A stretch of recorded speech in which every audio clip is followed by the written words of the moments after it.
We turn now over to the offices of the Washington Post. We're pleased to be joined by Karen Tumulty, national political writer over at the Post. And Karen, your take on the news over the weekend, Mike Huckabee getting out, winners and losers, quick thoughts on who stands to gain and who stands to lose some ground, given Mike Huckabee's announcement. You know, I think the big winner, if she decides to run, is Michele Bachmann, who has been generating a lot of excitement in Iowa, and this gives her a lot of running room in that first-in-the-nation caucus. And what about Tim Pawlenty? There was a lot of talk, too, that, look, Iowa is make or break for him. Does this give him some traction here? You know, it certainly does. I mean, for anybody who needs Iowa, Huckabee was a pretty formidable obstacle. But, you know, I think most people, and even most people in Iowa, have been assuming for a while now that he wasn't going to run, just because he wasn't doing anything that would sort of get a run going. Karen, I know you were out last week on that Mitt Romney healthcare speech. Now, the Romney folks have been saying for a long time, look, Iowa really isn't that important to us. Huckabee won last time around. He'll probably win this time as well. Obviously, they've made a big play on Iowa 4 years ago. Does this undercut that strategy? Do you think Mitt Romney has to make more of a serious play for Iowa, or at least not be able to write it off and say, I know I'm going to lose there? You know, I think that he probably has to make a token effort there, but he learned the last time that this is just not a state that is very well suited either to his message or to, I think, his abilities as a campaigner. And if he puts in an effort, then all he does is really raise expectations as to his performance. So I would be willing to at least assume that the campaign is still not going to be putting much by way of resources into Iowa.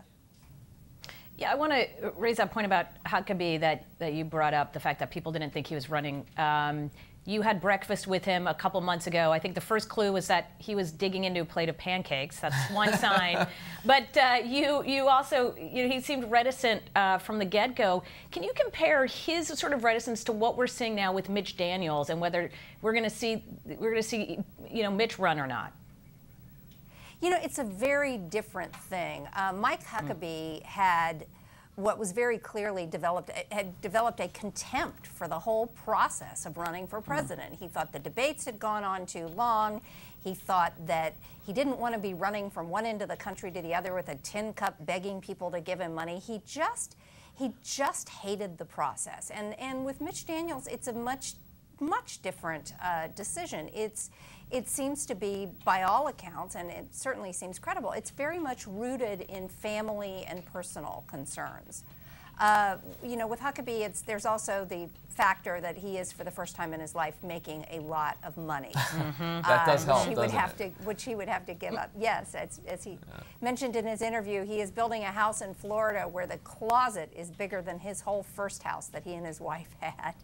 And how about that? Karen, in our last 30 seconds here, Newt Gingrich, why he would take a baseball bat to Paul Ryan's plan yesterday. What is his calculation here? Do you think this is another one of the examples of just an undisciplined Newt that we've heard so much about? Did he want to go as strong as he did against Paul Ryan yesterday?